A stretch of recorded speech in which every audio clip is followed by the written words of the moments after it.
Nós estamos aqui bem em frente ao Hospital Getúlio Vargas, no bairro do Cordeiro, zona oeste do Recife, porque essa denúncia, ela está aqui. Essa idosa de 68 anos é da cidade de Vicência, na Mata Norte aqui de Pernambuco, mas ela estava sendo tratada em Nazaré da Mata. Como o quadro de cirrose hepática se agravou, ela veio para cá, foi transferida para o Hospital Getúlio Vargas. Mas quando a família veio visitar essa idosa, dona Josefa Holanda, de 68 anos, encontrou ela numa situação bem delicada, com urina na cama, com fezes, e aí a família fez essa denúncia na ouvidoria da Secretaria de Saúde aqui do Estado, de maus tratos contra essa idosa que permanece internada. Quem está aqui é o André Holanda com a gente, que é o filho da dona Josefa, que está nessa luta, né, para tentar um atendimento melhor.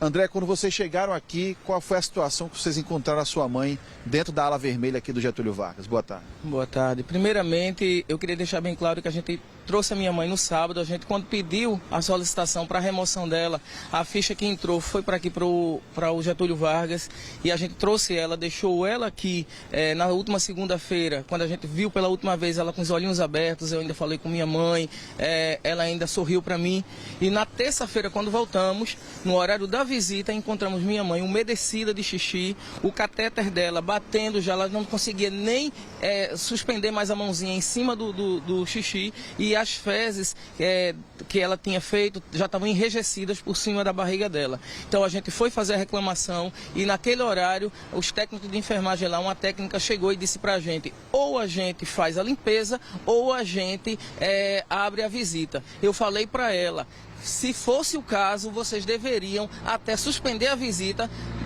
mas tratasse bem a minha mãe, que o estado que a gente já estava com ela já seria um estado que iria ser mais agravante. E ela pediu para me retirar, e mesmo assim não fez a limpeza da minha mãe. Onde eu fui, como está aqui constando, eu fui na ouvidoria do estado, fiz a ocorrência lá com minha outra irmã e voltamos para cá, ainda encontrando minha mãe no mesmo estado, onde foi que a gente solicitou. A ouvidoria ligou para cá, para o hospital, e quem entrou para fazer foi a minha irmã.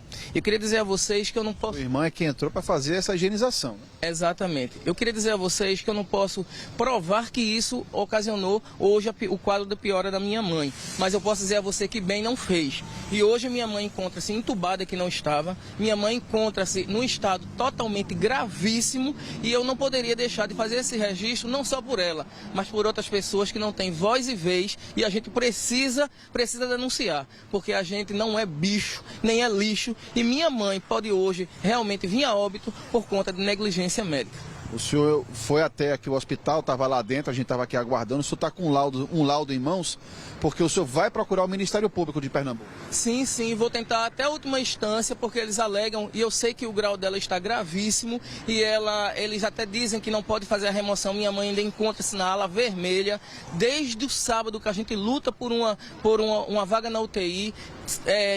Infelizmente, a gente sabe que a saúde é debilitada, e eu sei da superlotação. Agora eu sei que saúde humanizada é para todos, e devemos ter. E minha mãe ficou dentro da ala vermelha e ainda encontra-se nesse momento na ala vermelha. Hoje eles alegam que ela não pode ser transferida por conta do quadro dela, mas antes era vaga que não se tinha. E eu vou tentar a última instância, vou tentar, porque a vida da minha mãe está em jogo, e o que eu puder fazer com ela ainda em vida, eu vou fazer. O senhor estava contando que sua mãe não estava tão grave quando foi para o hospital de Nazaré. Até chegar a esse ponto, ela não estava tão grave assim. Não, ela tinha sim uma saúde debilitada, sabíamos sim do quadro dela, mas ela ainda falava comigo, ela estava em casa, né? Isso, estava em casa. Então, assim, a gente acredita muito que o grau evoluiu muito mais rápido, infelizmente, com alguma falta de melhor tratamento com ela. Quando ela chegou em Nazaré da Mata, consciente, tal, estava numa situação bem diferente daqui. Bem diferente, bem diferente. E agora, quando você vai no Ministério Público de Pernambuco, vocês querem a transferência dela para outra unidade, até pela situação do estado de saúde dela, até vai ser um pouco difícil, mas que vocês querem uma atenção melhor para ela. A gente sabe que uma UTI tem uns cuidados melhores, a gente sabe que o quadro, dentro da sala que ela está uma sala super lotada, com muita gente naquela ala vermelha, e a gente sabe que fica praticamente um técnico de enfermagem para cuidar de 10 pacientes na ala vermelha. E na UTI a gente sabe que lá na UTI o quadro torna-se ainda muito mais humanizado, e eu acredito que minha mãe mereça, como qualquer outra pessoa mereça, cuidados especiais, que é um direito de cada um da gente que a gente paga tanto imposto nesse estado. Quem acabou fazendo a higienização da sua mãe foi sua irmã quando vocês voltaram. Exatamente. Quando a gente voltou da denúncia que a gente tinha feito na ouvidoria, foi minha irmã que teve que entrar para fazer. E hoje, qual a situação da sua mãe? Você acaba de chegar lá de dentro do hospital. Hoje, como é que ela está? A minha mãe está em estado gravíssimo. A minha mãe inspira muitos cuidados. A pressão arterial dela lá embaixo e eles sedaram ela e está entubada. Lembrando que a última segunda-feira minha mãe não estava entubada e hoje minha mãe encontra-se entubada. Quem te agradece aqui é o André Holanda, Gernan. Por meio de nota, o Hospital Getúlio Vargas informou que ela deu entrada aqui na unidade no último dia 26 de agosto, apresenta aí uma situação de cirrose hepática, numa flutuação de consciência na época que ela deu entrada no hospital, mas por conta do quadro clínico da paciente, que já está até entubada, ela não consegue mais ser transferida para uma outra unidade. As visitas foram suspensas, segundo a direção da unidade, para que todo atendimento fosse dado prioridade a essa paciente, dona Josefa Holanda, de 68 anos de idade. E agora a família espera, né, uma resposta, tanto aqui do hospital como do Ministério Público, que a família deve procurar em instantes com esse laudo que está em mãos, Gernan.